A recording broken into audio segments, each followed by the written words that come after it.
Salut à toutes, salut à tous, bienvenue dans Paraculte, votre podcast sur la pop culture où on vous parle des choses qu'on a aimées ou, en l'occurrence, que moi je vais découvrir. Je suis Guillaume Vendée, podcasteur technophile enthousiaste et je retrouve pour cet épisode une voix que vous n'avez pas encore entendue sur ce podcast, c'est Rémi. Salut Rémi. Bonjour Guillaume, bonjour à toutes et à tous. Merci beaucoup Merci. pour cette invitation. Merci à toi. C'est très gentil. Merci à toi de consacrer un petit peu de temps sur ce sujet. C'est presque une convocation, mais très respectueuse que je t'ai faite. On va parler de Star Trek. Est-ce que tu peux nous présenter peut-être en quelques mots qui tu es et où tu officies? Je pense que c'est toujours bien de le rappeler au début d'épisode, comme ça pendant qu'on nous écoute, les gens peuvent aller chercher en même temps sur leur smartphone. Alors moi je suis Rémi 2D sur les réseaux sociaux, on peut me trouver assez facilement. J'ai tenu pendant 3 ans un podcast qui s'appelait Star Trek pour les nuls, puis qui est devenu au bout de 2 ans pour une poignée de reviews, parce qu'on s'est généralisé, on ne faisait plus que parler de Star Trek, mais un peu de tout de manière générale, hein, que ce soit film, série, tout ça. Et puis je suis devenu également streetcaster sous ton influence, Guillaume. Et voilà, bon là il y a quelques semaines, j'ai pris congé de la production de podcast parce que j'attends un troisième petit enfant. Et du coup, courageux que tu es. Voilà, mon emploi du temps devient un peu compliqué entre la vie professionnelle qui est en pleine expansion également et la vie personnelle. Donc là, pour le moment, j'ai dû mettre la création de contenu un peu à l'écart pendant quelques années. Bon, c'est bien, justement, ça te laisse du temps pour venir chroniquer et raconter des choses dans les podcasts des autres. Oui, donc, moi, ça m'arrange. C'est assez incroyable, hein, d'ailleurs, parce que depuis que j'ai annoncé ma retraite, ça doit être le 3e ou 4e invitation que j'ai reçue, alors qu'en 3 ans, si j'en ai eu 2, c'était un record, quoi. Les gens attendaient que tu sois moins dispo. Voilà. Je pense que c'est un gage de qualité.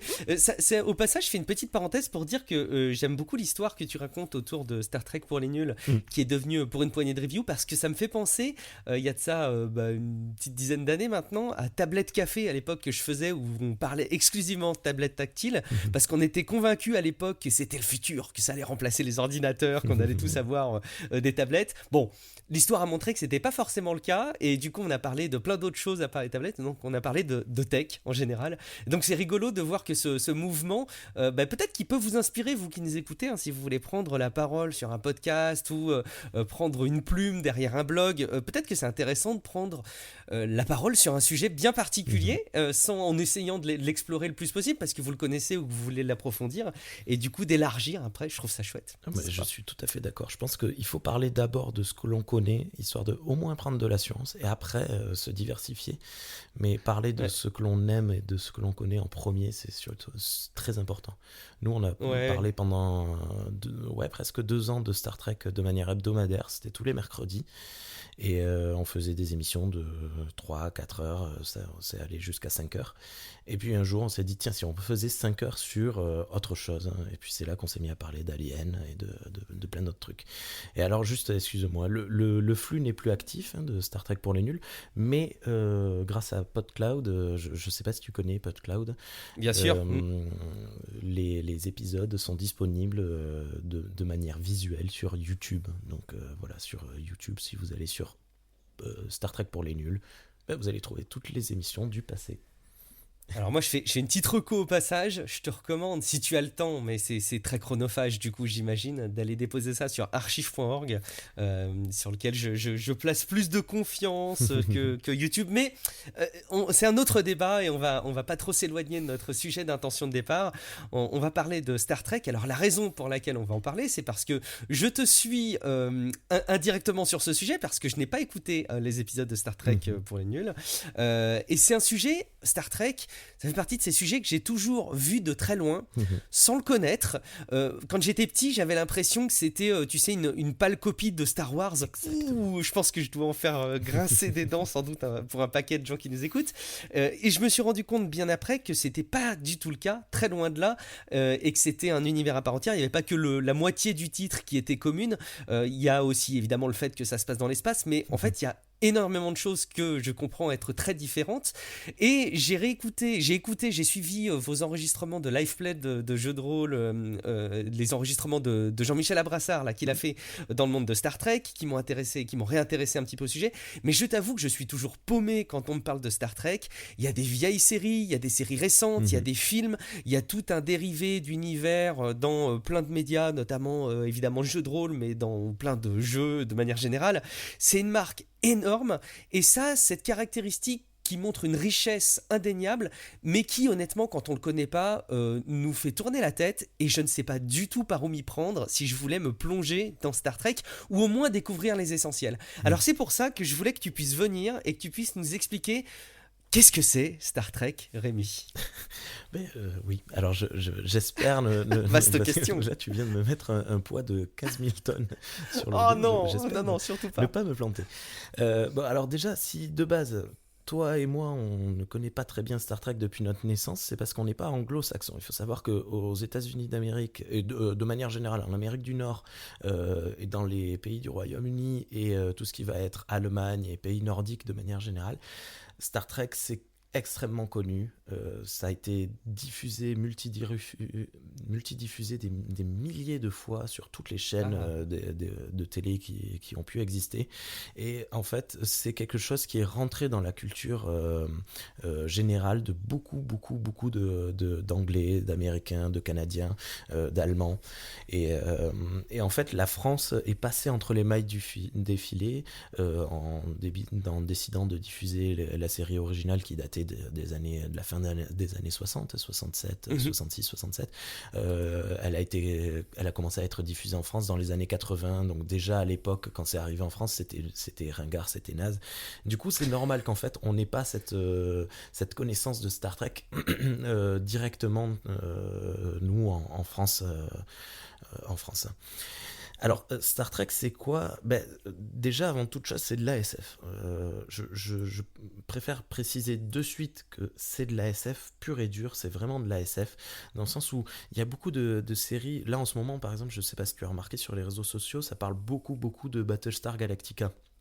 Oui, et alors justement c'est marrant que tu dis ça parce que c'est à ça que ça me faisait penser Star Trek, alors non pas sur la série puisque je ne connais ni l'une ni l'autre, donc je ne me permettrai pas de faire des comparaisons des deux œuvres, mais sur l'aspect tentaculaire et sur l'aspect très ancré dans l'histoire, parce que ça fait longtemps en fait que Galactica de son premier nom existe, de ce que j'ai compris, et que c'est une espèce de remise au goût du jour qu'on a ces dernières années. Et effectivement tu as raison, je le vois beaucoup remonter, mais pareil je ne le connais que très peu, Battlestar Galactica. Battlestar Galactica, il y a un super podcast qui s'appelle Galactifrac qui permet d'intégrer tout ça. Et en fait, dans Battlestar Galactica, en fait, ça nous est présenté un petit peu comme une série de SF, mais au final, même les personnes, par exemple mon épouse qui n'est pas du tout fan de science-fiction, a adoré Battlestar Galactica. Et je la soupçonne de préférer Battlestar Galactica à Star Trek. Oh, c'est pas bien. Voilà, là où Star Trek, justement, c'est vraiment... de base, c'est ancré dans ses gènes profondes, c'est de la science-fiction. Donc, de base, si vous n'aimez pas la science-fiction, c'est pas la peine de trop insister. Essayez un petit peu, mais si ça prend pas, ça ne prendra pas jusqu'à la fin. Donc ça, c'est comme ça. Donc, comme tu le disais, Star, ça veut dire étoile, et Trek, ça veut dire voyage. Parce que dans Star Trek, en fait, on suit un équipage... Je n'avais jamais réalisé, honnêtement. Je suis désolé, ok. Ouais, non, mais c'est tout bête. Hein, mais voilà, on suit les aventures d'un équipage qui voyage dans l'espace à la découverte de diverses civilisations, divers problèmes, diverses idéologies différentes auxquelles se confronter. L'idée, en fait, c'est de présenter une humanité qui est complètement unie. Donc une humanité future, tu vois, tu te présentes comme enthousiaste, c'est une humanité un peu utopique, un peu très positive, quoi. Et de la confronter à diverses situations afin de prouver à quel point c'est important, en fait, d'arriver à se dépasser soi-même. Du coup, la science-fiction sera utilisée pour parler d'autre chose que simplement de vaisseaux spatiaux et d'extraterrestres.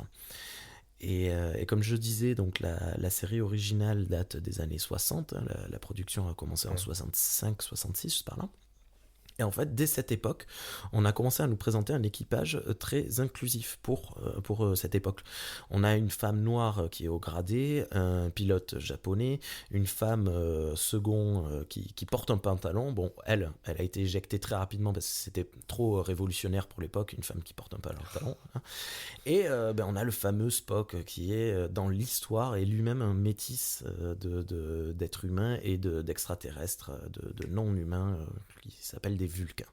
Et il a des oreilles pointues et je sais plus si c'est dans le deuxième, peut-être troisième épisode, quelqu'un le compare à un diable parce qu'il a des oreilles pointues. Et en fait, l'idée, c'est d'inviter les gens qui regardent la série à la réflexion, à se dire... de faire fi des différences et au contraire d'intégrer ces différences pour devenir plus forts ensemble. Parce que en fait Star Trek va te poser des questions qui vont te faire poser toi-même des questions.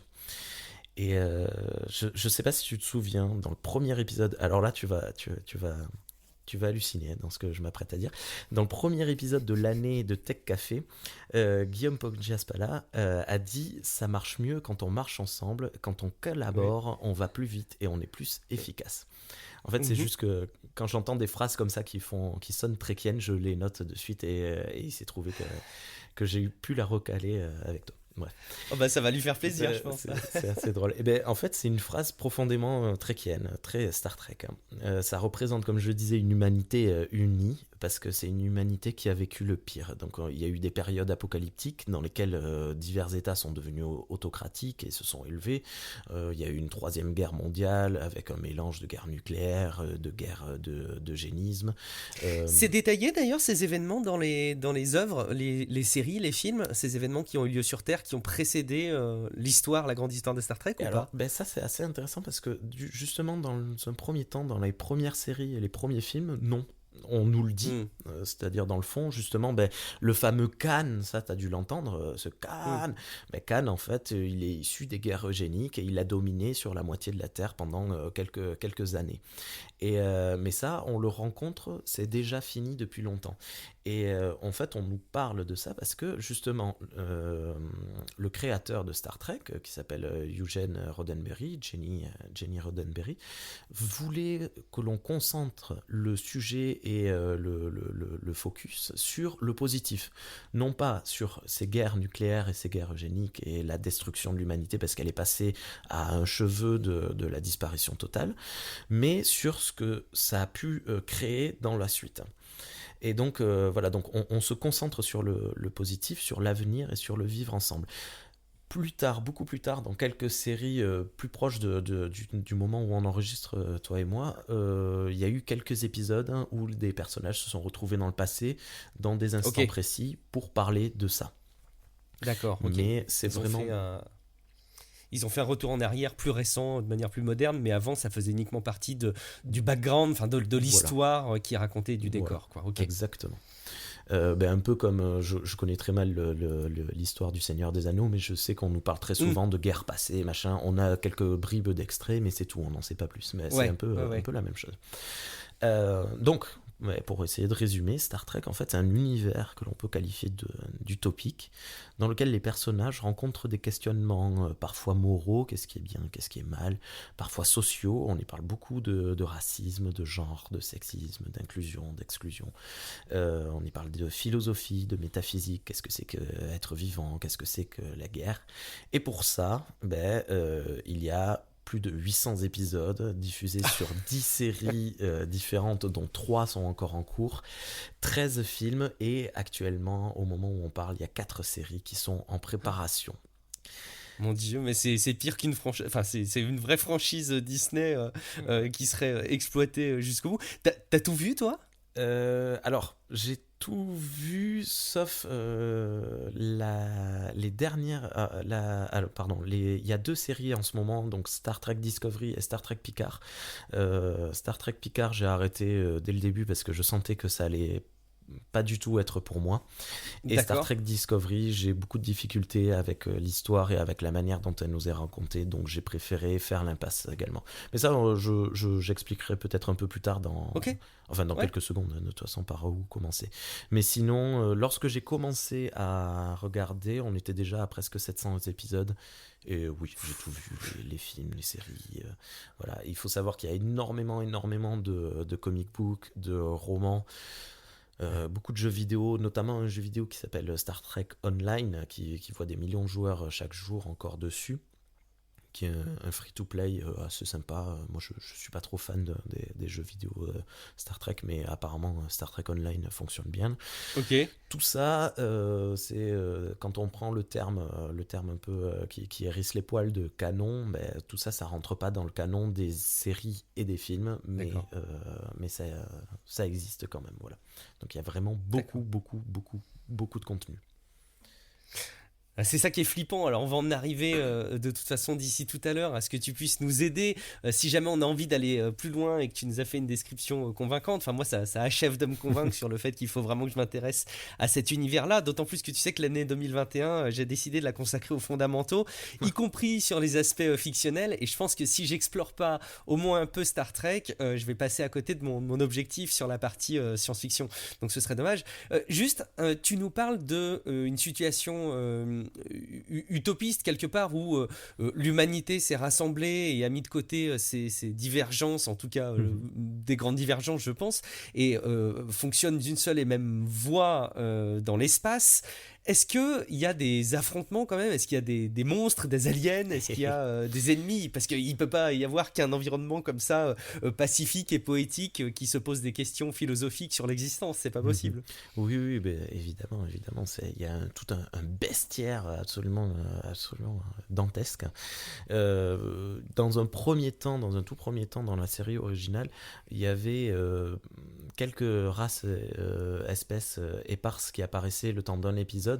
Par exemple, un cliché, peut-être qu'en faisant quelques recherches, tu es tombé dessus, mais à un moment, le vaisseau tombe sur une espèce avec des gens qui ont un côté droit tout blanc et un côté gauche tout noir, et d'autres qui ont un côté gauche tout blanc et un côté droit tout noir. Et ils se disputent en disant oui, mais non, mais lui, il est pas pareil, il a le côté noir à droite et moi, c'est machin.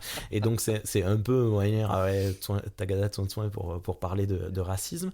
Mais par contre, au milieu de ça, on a quelques espèces comme les fameux Vulcains, les Romiliens et les ça y est, j'ai perdu, et les Klingons, qui ont été utilisés de manière récurrente pour parler de choses que vivait l'humanité au moment de la production. Donc un coup, les Romuliens servaient à parler du bloc de l'URSS, les Klingons servaient à parler plutôt de l'Allemagne, plus ou moins nazie, les Vulcains d'un courant de philosophie qui serait proche du stoïcisme.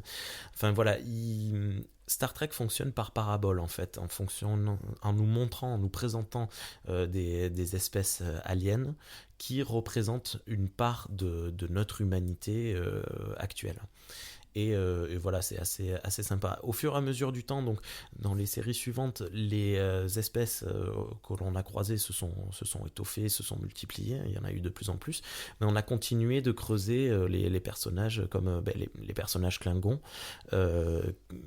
d'affiner un peu leurs histoires qui sont passées de simples c'était un peu le cliché des nazis, des méchants qui arrivaient, qui tuaient tout le monde. Au fur et à mesure, on s'est rendu compte qu'ils suivaient un code d'honneur, donc on a commencé à injecter dans leur histoire des concepts qu'on pourrait un peu rapprocher des pays asiatiques comme la Chine ou le Japon, un concept de l'honneur très très fort par exemple.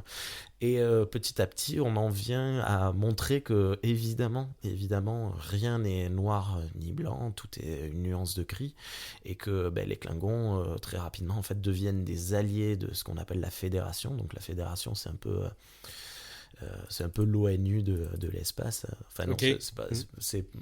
c'est une alliance entre les diverses espèces dont C'est font l'Union partie européenne les des. D'accord. c'est l'Union européenne, mais vraiment très unie pour le coup. Et voilà.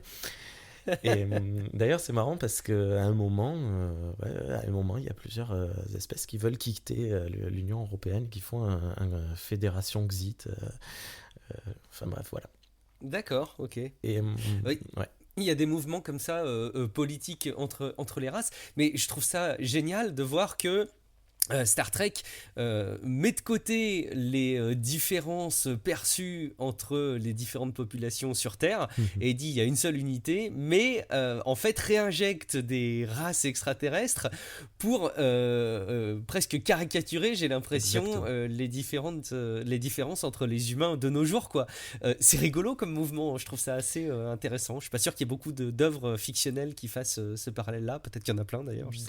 Dans la science-fiction, je pense qu'il y en a pas mal, parce que probablement que tu es tombé sur quelques épisodes de Stargate SG1 à l'époque. Oui. Voilà, c'est un peu le même fonctionnement, seulement que sans vouloir mettre un tacle gratuit, Star Trek le fait de manière un peu plus subtile, un peu plus propre. Mais bon, voilà, c'est dans la science-fiction, on retrouve souvent ces espèces qui représentent certaines parts de l'humanité. Mais c'est vrai que voilà. Comme je viens de le dire, c'est assez subtil et c'est bien fait, quoi. C'est assez prenant. C'est marquant ce que tu me dis, que je n'avais d'ailleurs jamais réalisé. Pourtant, tout le monde, même moi, a déjà vu des images de Star Trek sur cette déracialisation des humains, si j'ose dire. Le terme est évidemment hyper maladroit. Alors qu'effectivement, quand je compare avec l'image mentale que tu viens de subtilement m'injecter dans mon cerveau, qui est celle de Stargate, il y avait beaucoup moins de représentation de diversité dans les profils de Stargate. Bon, peut-être que les puristes vont pouvoir me citer plein d'autres éléments, mais les images que j'en ai, c'est effectivement quand même, à part un ou deux acteurs récurrents, souvent des acteurs type blanc, oui. type voilà. Alors oui, Stargate était assez américano-centré, mais il y avait une vision d'ouverture, c'est-à-dire que Stargate n'a jamais, les créatifs n'ont jamais caché leur fanatitude de Star Trek, et en fait ils injectent souvent dans leurs épisodes des trucs, des clins d'œil en disant allez voir Star Trek. En fait, c'est pour ça que je voulais pas tacler Stargate, c'est que il faut voir Stargate en fait comme une porte d'entrée justement à Star Trek. Justement, c'est le cas de le dire. Oui. c'est marrant, c'est très d'humour qu'on fait sans s'en rendre compte. Alors, comment dire cela sans être pédant ni insultant? Stargate, au même titre que plus récemment The Orville, est destiné un peu à l'américain moyen. Moi, Stargate, quand je rentrais de l'école vers 5h, 5h30, j'allumais M6 et je regardais mon petit truc, et en fait, je me rendais pas compte de l'influence que ça avait sur moi. Et peut-être que d'ailleurs, si je regardais Stargate, c'est grâce à ça que je suis arrivé à Star Trek plus tard, peut-être.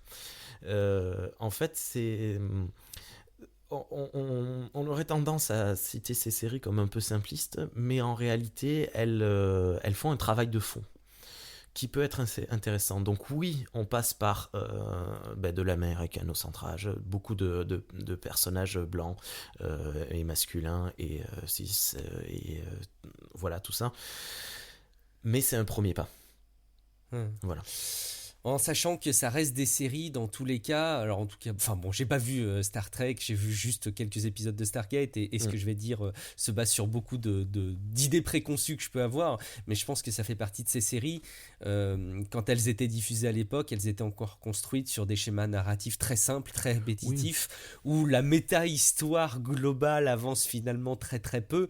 Il y a certaines séries plus modernes depuis une vingtaine d'années maintenant qui nous font construire des longues histoires, mais souvent c'était des schémas répétitifs qui permettaient aux spectateurs de voir un épisode, de pas voir les trois autres, ou voilà, de revoir quelques épisodes plus tard, et de s'y retrouver et de retrouver ses repères. Donc là aussi, je pense que c'était une autre époque de toute manière. Oui, tout à fait. Dans la série originale, les épisodes sont ce qu'on appelle des stand-alone, hein. C'est chaque épisode, ça commence et ça finit. Ça commence sur un statu quo et ça finit sur le même statu quo, quoi. Il y a, si je dis pas de bêtises, peut-être que j'en dis, mais il y a que 2 épisodes, je crois, qui se suivent, mais c'est tout. Et c'était très rare. Dans la série suivante, qui est pourtant arrivée dans la fin des années 80, donc en 89, Star Trek, la nouvelle génération, Next Generation, c'était les épisodes qui se suivaient étaient les fins de saison, pour accrocher le téléspectateur, spectatrice, pour lui dire dans 2 mois, tu auras la suite de cette histoire. Et, mais bon, voilà, ça c'était assez récurrent. Je pense que Code Quantum faisait la même chose, tout ça. Donc, mais c'était rarement du suivi jusqu'à ce que l'on ait une série qui s'appelle Star Trek Deep Space Nine, qui elle a commencé à réellement faire des épisodes qui se suivaient. Ça a commencé par 2, puis 3, puis d'un coup une dizaine, et d'un coup il y a une saison entière qui se suit, où il faut pas rater un seul épisode, sinon c'est fichu. Et ça, c'était dans le milieu des années 90. C'était... Je sais pas si c'était précurseur, il y a très probablement d'autres séries qui l'avaient fait au même moment ou peut-être un peu avant, mais ça a été vécu quand même de manière waouh, quoi. C'était assez chaud pour que ce soit Star Trek qui le fasse, quoi. C'était bien. Ok, on va doucement encore une fois aller vers les recos, mais on pourrait peut-être conclure, enfin si c'est possible, j'ai l'impression que ça va être compliqué, mais conclure juste avec 2 aspects. D'une part, est-ce que tu peux nous lister, si tu les as bien à l'esprit, les grandes familles de séries et de films qui sont sortis, parce que j'ai l'impression qu'on peut quand même faire des grandes catégories. Tu les as d'ailleurs citées toi-même, The Next Generation, etc. Enfin, il y a des aspects, moi que j'ai vu, Picard, moi qui habite à Amiens, ça me parle, mais je suis pas sûr que ça me parle pour les bonnes choses. Non, donc j'ai bien j'ai envie que tu nous donnes quelques points de repère par rapport à ça. Et la sous-question qui va avec, c'est est-ce que l'univers change avec la diffusion de ces différents épisodes? C'est-à-dire, si je prends un film qui a pu être diffusé à un moment donné et une série qui a pu être diffusée quelques années après, est-ce que l'univers Star Trek reste toujours le même, ou est-ce que l'univers évolue? Et est-ce que tu peux nous donner un aperçu de ce qui évolue si jamais ça change? Alors, ça fait plein de questions, je suis désolé, tu les prends dans l'ordre que tu veux. Tu viens de tripler la durée de l'émission là. Je suis désolé. Non, alors d'abord, avant toute chose, je viens de dire une grosse bêtise. Picard vient pas de Bordeaux, il vient de Laval, et Laval c'est, je sais plus. Bref, c'est dans le sud-est, je crois, de la France. Donc il y a plusieurs grosses époques en fait de production. Donc moi je viens de fact-checker, c'est un chef-lieu du département de la Mayenne, en région des Pays de la Loire, à 300 km à l'ouest de Paris. Bon, alors j'ai tout faux. Si je me trompe pas, mais c'est ce que me dit Google en tout cas. Voilà. Et d'ailleurs à Laval, malgré les demandes du Star Trek French Club, parce que ça existe, il n'y a toujours pas de statue de Jean-Luc Picard là-bas. Alors que dans l'Utah, il y a une statue du capitaine James Kirk. Donc on a une grosse époque qui est l'époque originale, avec la série originale donc sur 3 saisons, plus une série animée et les 6 premiers films. Donc tout ça c'est mené de front par le capitaine Kirk, dont tu as probablement entendu parler, et son second Spock. Dont tu as sûrement entendu parler également. C'est les 2 personnages qui viennent à l'esprit de tout le monde quand on parle de Star Trek, même si on ne l'a pas vu, je pense. Ouais. Voilà, généralement Star Trek c'est Kirk, Spock, pyjama. Voilà. Okay. Après, quand on regarde, on se rend compte que ça fait pas si pyjama que ça, faut pas déconner. Il y a une deuxième grande époque qui regroupe 3 séries différentes. Donc la nouvelle génération, Next Generation, qui est arrivée fin des années 80, 89, 88, 89, je sais plus exactement. Je vois 87, 94. Je fais mon malin, mais c'est que j'ai le tableau Wikipédia sous les yeux. Merci. C'est pas que non, mais c'est très bien parce que les dates, moi, je suis nul. 7 saisons. Et voilà, 7 saisons, suivies par ce qu'on va appeler un spin-off, Deep Space Nine, qui pareil fait 7 saisons. 7 saisons aussi. Et de Voyager, qui fait également 6 ou 7 saisons. Ouais, 7. Et donc voilà, ça c'est une grosse époque avec 4 films. Donc là, c'est le fameux Jean-Luc Picard, Sir Patrick Stewart, que vous connaissez peut-être sous les traits du professeur X dans la série X-Men. Et il n'y a pas d'autres acteurs, actrices très connus dans ce groupe-là.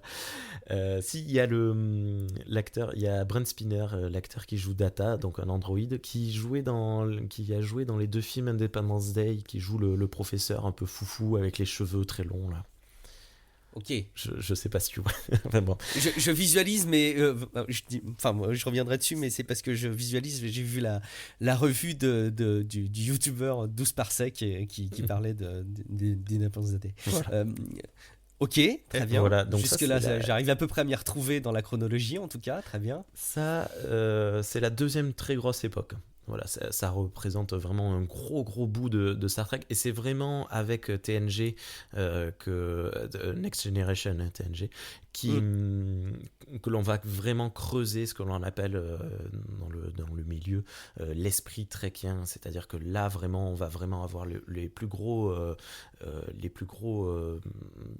pensées philosophiques et les plus grosses réflexions, et c'est là que l'on peut vraiment considérer que l'humanité est utopique et à son apogée. Okay.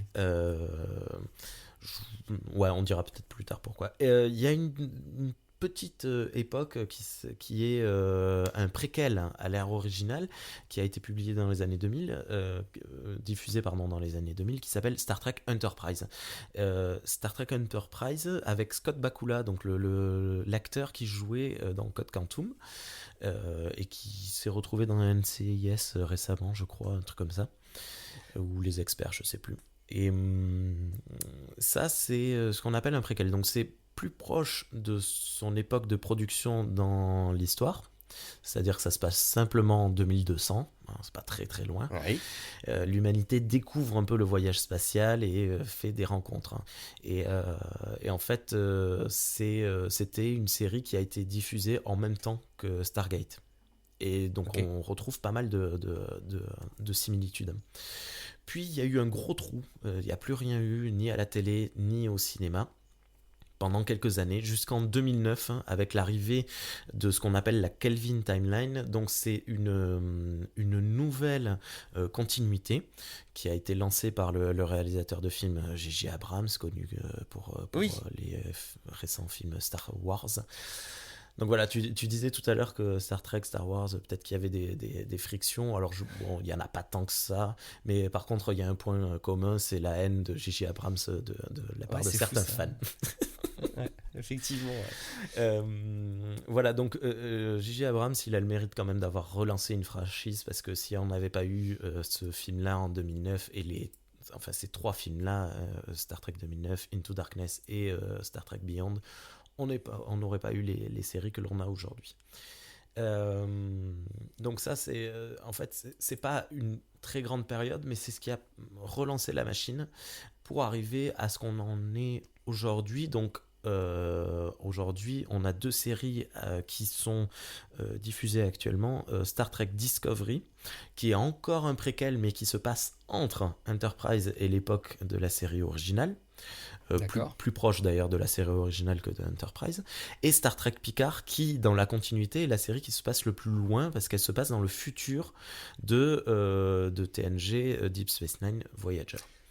C'est le truc dans la chronologie de l'univers de Star Trek qui est le plus dans le futur. Il n'y a rien qui est allé encore plus dans le futur que Picard, non ? Pour le moment, on a eu quelques épisodes, notamment de Enterprise, qui se passent encore plus loin dans le futur, mais c'est juste des épisodes. Et voilà, donc c'est sujet à tout changement à tout moment, il n'y aura pas de souci là-dessus. Star Trek Picard, ça nous parle de la retraite de Jean-Luc Picard que l'on avait dans Next Generation. Ok. Et voilà, ce à quoi il y a une série animée également en ce moment qui se passe à l'époque de TNG, dont j'ai oublié de parler tout à l'heure, mais c'est assez... Tu l'as cité rapidement, je crois. Ouais. Lower Decks, ça s'appelle. Ok. C'est énorme en fait tout ce qu'il y a, et là on est en train de parler que de la partie série-film. J'imagine, comme tu l'as dit, de toute façon, qu'il y a vachement de comics, d'autres ressources. Alors on va pas pouvoir tout couvrir. Non, alors déjà malheureusement mes connaissances sont assez limitées sur le sujet. Bon, je lis beaucoup de comics, mais c'est plus récent parce que il y a trop de choses. Dès les années 60, on a eu des publications. Il y a eu des publications européennes, des publications anglaises, des publications américaines. c'est une quantité absolument incroyable. Et il y a une quantité de fanfiction absolument dantesque également. Ok. Voilà.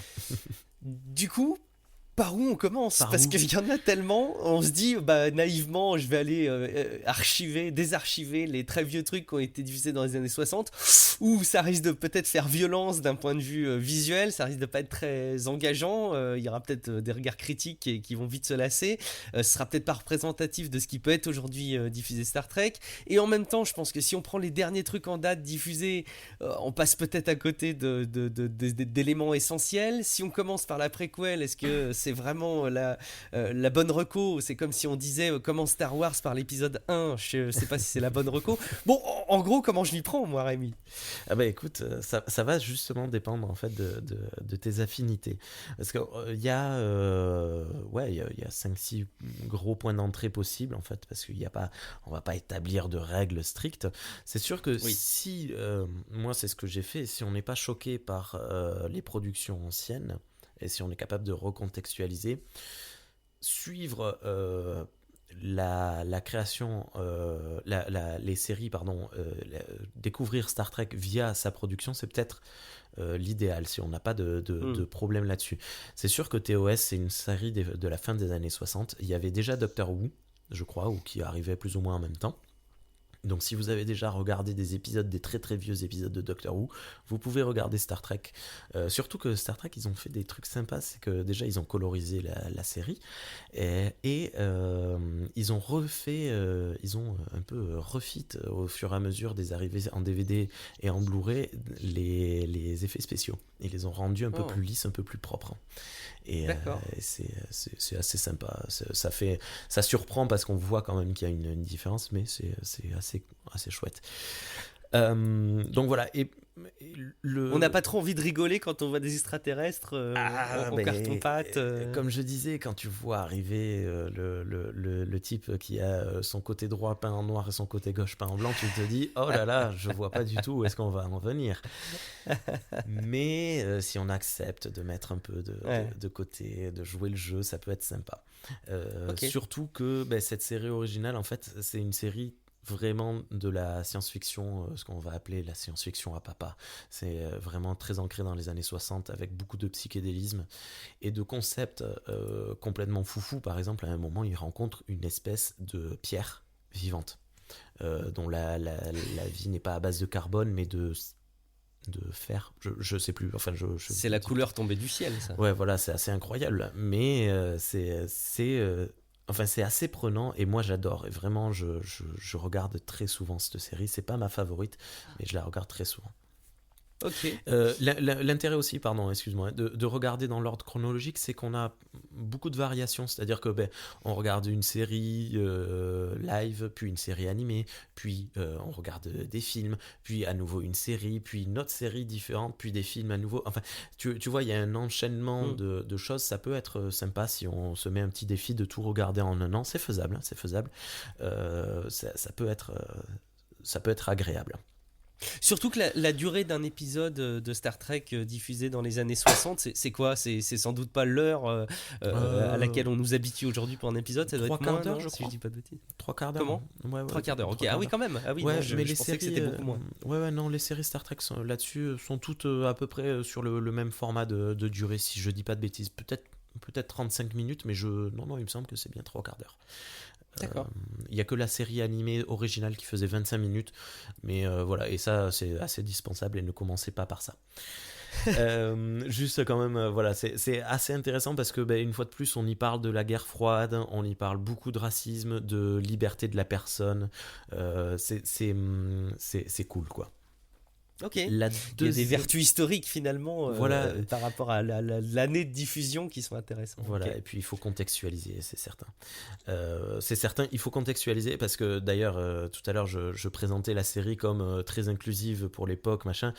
Comme je dis, le seul personnage féminin qui avait un pantalon a été viré et à ce moment-là, toutes les femmes avaient des jupes très très courtes. Il y a plusieurs épisodes où on voit des femmes qui s'asseyent ou qui tombent et dont on voit malencontreusement la culotte, quoi.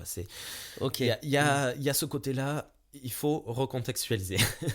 Ouais, bien sûr, ça peut pas être la même inclusion que ce qu'on a aujourd'hui, très, très heureusement. Le deuxième point d'entrée que je vois, c'est TNG, donc la seconde grande époque, Next Generation. À nouveau, il ne faut pas avoir peur des productions des fins des années 80, début 90, et de ce côté un peu kitsch, des couleurs vives, il y a de la moquette au sol, tu vois, ça fait pas... Quand tu penses science-fiction, tu te dis pas de la moquette au sol et des couleurs fuchsia. C'est presque pire en fait, vu ce que tu dis, non, que de commencer par les séries des années 60. Voilà, non, mais à côté de ça, il y a un accès néophyte très facile, parce que ils se doutaient que tout le monde n'aurait pas tout vu, parce qu'à l'époque, si tu regardais pas la télé au bon moment, les VHS n'étaient pas forcément tout le temps disponibles, les films non plus, donc ils ont créé TNG de manière à ce que ce soit abordable complètement quand on arrive. Et comme je disais, c'est la série peut-être qui ira le plus au fond de ses concepts et de son utopie en fait. C'est là où l'on va creuser le plus les réflexions. Ok. Quoi qu'il arrive, ne commencez surtout pas par Deep Space Nine, parce que comme je l'ai dit, c'est un spin-off de TNG. Si pour le coup on n'a pas vu au moins TNG et certains films, voire certains épisodes de la série originale, on est largué. Voilà. Ok, bon, ça c'est un bon avertissement, on va l'écarter celui-ci, très bien. C'est ma série favorite parce qu'elle explore les enjeux sociaux, les relations, et d'ailleurs elle a été écrite en grande partie, pas entièrement, mais en grande partie par Ronald D. Moore, qui est la personne qui, une fois qu'elle aura quitté Star Trek, parce que justement elle voulait continuer d'explorer les enjeux sociaux, on lui disait non, il est parti créer Battlestar Galactica, la série, ok, d'accord, la série récente. Voilà. Très bien. Par contre, il y a un deuxième point d'entrée qui est cette troisième série de l'ère TNG qui s'appelle Voyager. Voyager, en fait, ça fonctionne très bien parce que, à nouveau, on retrouve le statu quo très très très fort qu'on avait dans les séries des années 60. C'est-à-dire, l'épisode commence sur un constat et se termine sur le même constat. Donc il y a une aventure, c'est plein de petites histoires, c'est vraiment de la SF, c'est très, très fun, c'est très, très passionnant. Il y a beaucoup d'histoires temporelles, il y a beaucoup de technologies un peu bizarres qu'on rencontre. Les aliens de la semaine sont toujours super diversifiés et super fun. Et Voyager, en fait, c'est la première série Star Trek à avoir été diffusée un peu sérieusement en France sur la chaîne Canal Jimmy. Je crois que ça s'appelle comme ça. Moi, j'avais pas ces chaînes, donc j'avais pas le droit de regarder tout ça. Et elle est très abordable. Les images, mais il y a Red dedans, de Orange is the New Black, qui est actrice dedans, non? Oui, voilà, c'est le capitaine. D'accord. Dont j'ai oublié le nom. Le capitaine Janeway, voilà. Ah oui, ça d'ailleurs aussi c'est assez bienvenu parce que c'est la première fois qu'on a une capitaine personnage principal. Alors dans TNG et dans TOS, on avait déjà croisé des amiraux, donc au-dessus du capitaine, qui étaient des femmes, mais c'était pas les personnages principaux. Et dans DS9, dans Deep Space Nine, le capitaine est un homme noir. Donc le personnage principal est un homme noir, et ce qui est assez rare déjà aussi pour l'époque de production. Voilà, Voyager, c'est très facile d'accès.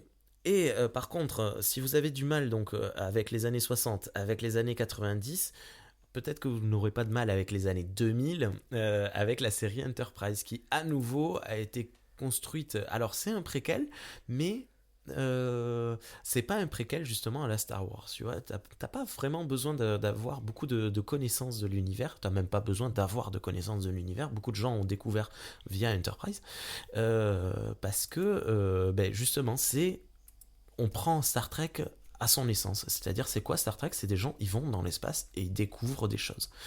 Eh bien, Enterprise, c'est ça. C'est totalement ça.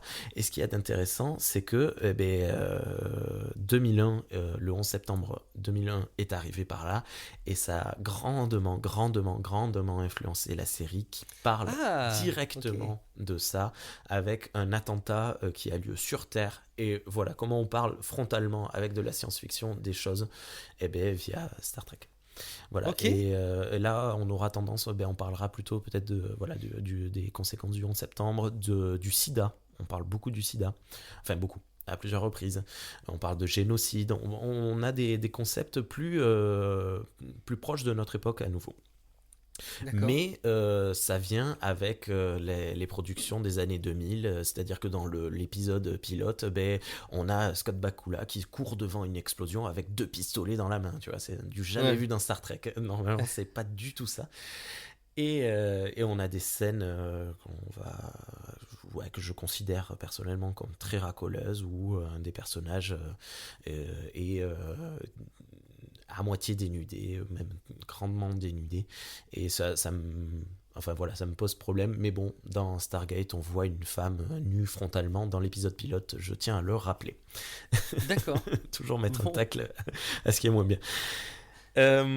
Voilà, donc ça c'est des points d'entrée assez faciles, donc l'original, TNG, Voyager et Enterprise, et les séries qui ont été faites aujourd'hui, Picard je la déconseille très fortement, parce que alors on n'a pas c'est construit de manière à ce qu'on n'ait pas forcément vraiment besoin d'avoir vu la série originale, pas la série originale, la série TNG. Mais je trouve qu'il y a beaucoup de clins d'œil, et si on n'a pas vu TNG, je pense qu'on passe à côté de l'intérêt, beaucoup de choses. Il y a d'autres choses à voir avant. Ouais, vraiment beaucoup de choses. Par contre, Discovery est tout à fait visionnable si on n'a pas vu les séries précédentes, et Discovery pour le coup est très ancré dans son époque, avec vraiment beaucoup de diversité et d'inclusivité, et là pour le coup c'est peut-être le point positif de la série, c'est la diversité de représentation qu'il y a dans cette série, c'est assez incroyable. Ok. Voilà, je sais pas, je sais que peut-être que les gens se sont perdus via ce que j'ai dit, mais je pense pas, parce qu'en fait ce qui est bien, c'est que tu mets en face de chaque point d'entrée pour qui ça pourrait matcher et pour qui ça pourrait ne pas matcher.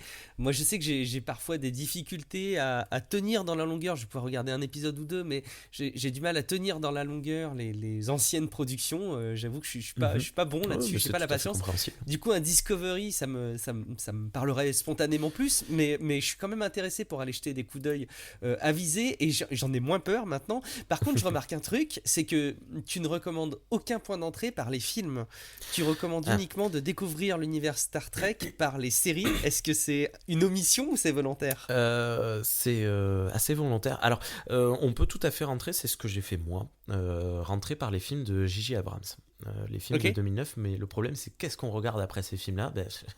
La question se repose à nouveau, parce que Star Trek c'est quand même de la série télé. C'est là que c'est le plus fort, c'est là que ça pousse le concept le plus facilement, le plus profondément. Les films de la saga originale sont tout à fait visionnables si on n'a pas vu la série originale, mais il y a 6 films.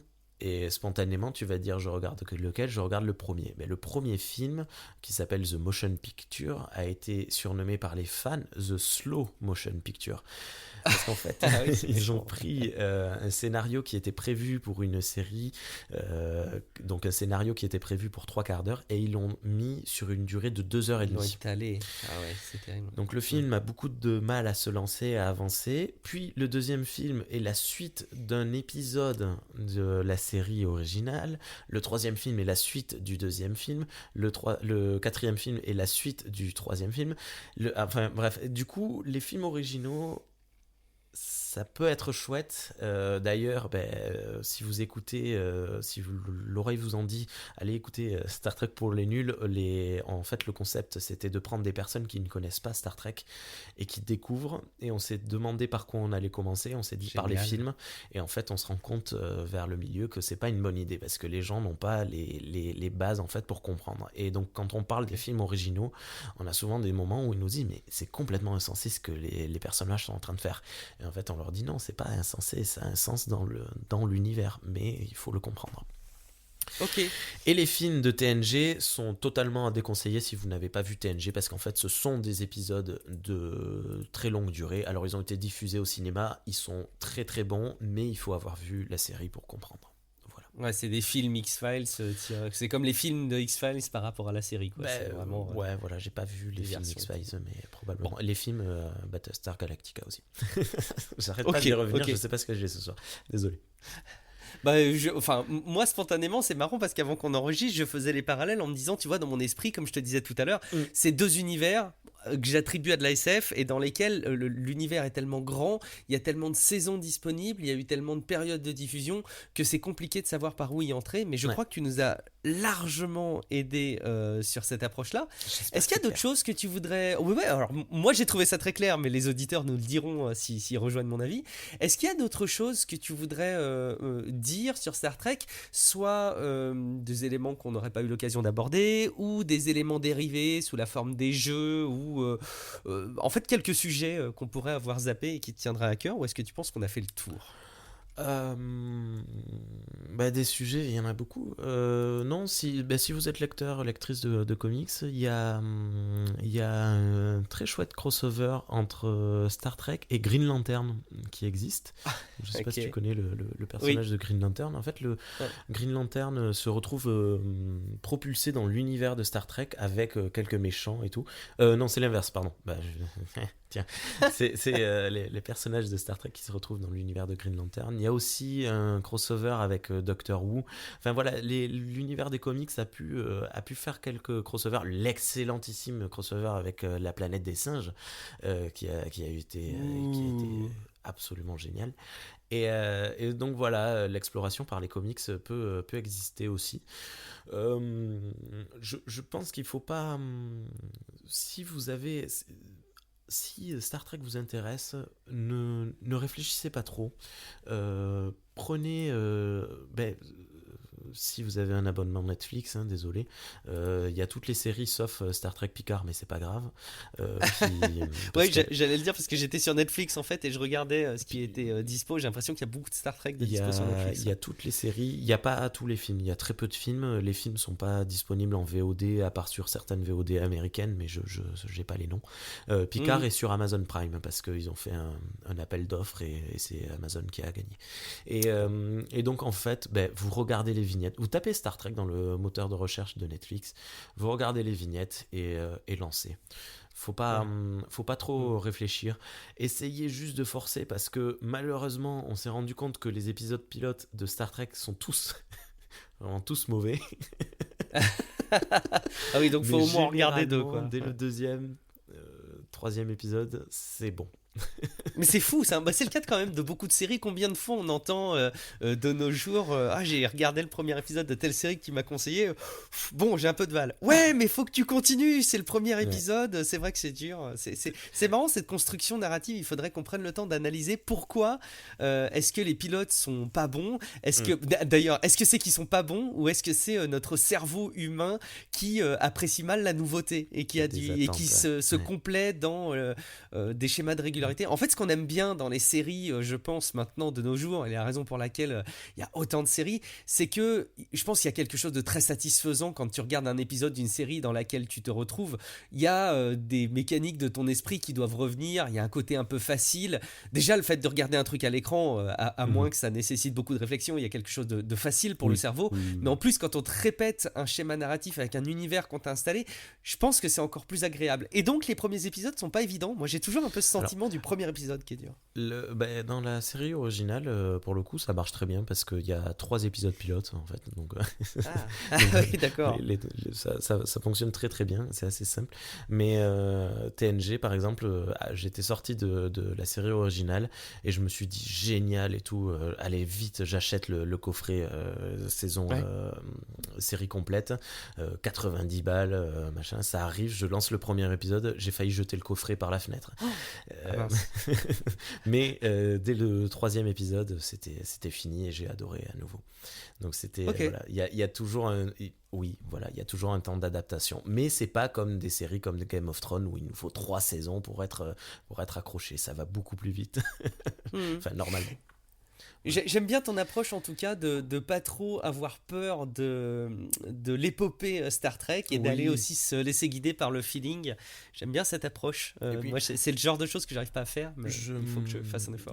Depuis 3 ans, un peu plus de 3 ans que je fais du podcast, j'ai rencontré beaucoup de personnes parce qu'il y avait un format de mon podcast qui était l'entrevue dans lequel je discutais avec une personne fan de Star Trek qui avait créé quelque chose ou qui était été particulièrement notable. Ouais. Et en fait, je me suis rendu compte que pas tout le monde a vu toutes les séries et tous les épisodes, et c'est pas grave, il n'y a pas de souci. Ben, Jean-Michel Abrassard, d'ailleurs, que l'on connaît toi et moi, ben, qui est venu plusieurs fois sur le podcast, il n'a pas tout vu dans Star Trek, et c'est pas grave, parce qu'il a une connaissance très très bonne quand même. Voilà, c'est pas... Et puis on n'a pas besoin d'avoir une connaissance encyclopédienne pour apprécier une œuvre, il suffit de l'apprécier. Mais c'est une des réflexions, on sort complètement de notre épisode, mais c'est un bon prétexte qu'on a pour en échanger. C'est un des sentiments que moi j'ai, tu vois, et j'ai peur que ce soit une des mauvaises raisons qui m'ait guidé dans ma démarche de 2021, mais je la prends pour ce qu'elle est. J'ai l'impression qu'on est tous très nombreux à avoir ce sentiment de devoir connaître ce dont tout le monde parle et ce dont ce que tout le monde aime. Oui. Et j'ai l'impression qu'en 2021, c'est difficile de reconnaître que on n'a pas vu quelque chose qui est très mentionné par d'autres et qu'on le connaît pas aussi bien, tu vois. Et puis j'ai ce sentiment-là. Ouais, et puis il y a le côté show-off aussi. C'est très facile pour moi d'arriver sur.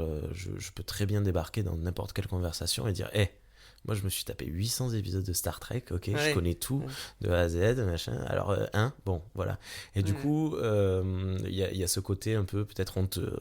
Il y a combien de personnes qui vont avouer qu'elles n'ont pas vu Star Wars, par exemple? Je pense que si sur 10 personnes qui l'ont pas vu, il y en a pas la moitié qui vont l'avouer parce qu'il y a une pression là-dessus. Ouais, tout à fait, tout à fait. Et c'est très dérangeant, il faut qu'on arrive à se libérer de ça. Mais oui. Il faut qu'on arrive à se libérer de ça. Et après tout, j'espère que Paraculte va y contribuer, parce que ça peut être aussi une conclusion de cet épisode, c'est que vous aurez l'impression peut-être, à juste titre, de mieux connaître l'univers Star Trek sans forcément avoir envie de vous y plonger. Peut-être aussi que ça vous aura donné envie d'attaquer Star Trek pour la première fois, ou peut-être que vous le connaissez bien. Je suis très preneur en tout cas de vos retours. Vous pouvez déposer un commentaire sur paraculte.fr, ça vous redirige sur le site qui héberge le podcast. Vous pouvez aussi le mentionner sur les réseaux sociaux, nous faire vos retours. Alors moi c'est Guillaume Vendée, et toi Rémi, tu nous as dit tout à l'heure qu'on pouvait te retrouver un peu partout avec Rémi 2D. Ouais, le chiffre 2, la lettre D. Rien à voir avec... Non, justement, c'est parce qu'en fait, mon nom de famille, c'est Danos, et mon deuxième nom de famille, c'est Desplanques, donc 2D. C'est pas du tout parce que tu regardes beaucoup de films et de séries et que c'est en 2D et pas en 3D, voilà. Non, donc, en le créant, je me suis dit, mais je vais avoir des problèmes. Oui, c'est très bien, ça te fait un prétexte de prise de parole, c'est très bien. Merci en tout cas beaucoup Rémi du temps que tu as consacré sur Paraculte à nous expliquer, à nous faire découvrir Star Trek. Je pense que si jamais il y a des retours, ils ne manqueront pas de te mentionner. En attendant, on vous dit à très bientôt pour un prochain épisode de Paraculte. Ciao à toutes et à tous. Bonne soirée, bonne journée.